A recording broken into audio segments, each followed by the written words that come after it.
হাজার বছর ধরে আমি পথ হাঁটিতেছি পৃথিবীর পথে।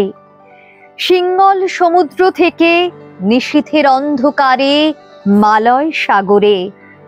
অনেক ঘুরেছি আমি বিম্বিসার অশোকের ধূসর জগতে, সেখানে ছিলাম আমি। আরো দূর অন্ধকারে বিদর্ভ নগরে। আমি ক্লান্ত প্রাণ এক, চারিদিকে জীবনের সমুদ্র সফিন। আমারে দুদণ্ড শান্তি দিয়েছিল নাটোরের বনলতা সেন।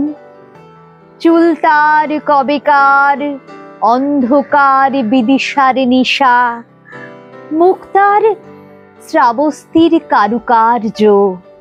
অতি দূর সমুদ্রের পর হাল ভেঙে যে নাবিক হারায়েছে দিশা, সবুজ ঘাসের দেশ যখন সে চোখে দেখে দারুচিনি দ্বীপের ভিতর, তেমনি দেখেছি তারে অন্ধকারে।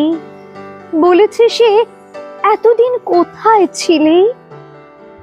পাখির নীড়ের মতো চোখ তুলে নাটোরের বনলতা সেন। সমস্ত দিনের শেষে শিশিরের শব্দের মতন সন্ধ্যা আসে। ডানার রৌদ্রের গন্ধ মুছে ফেলে চিল।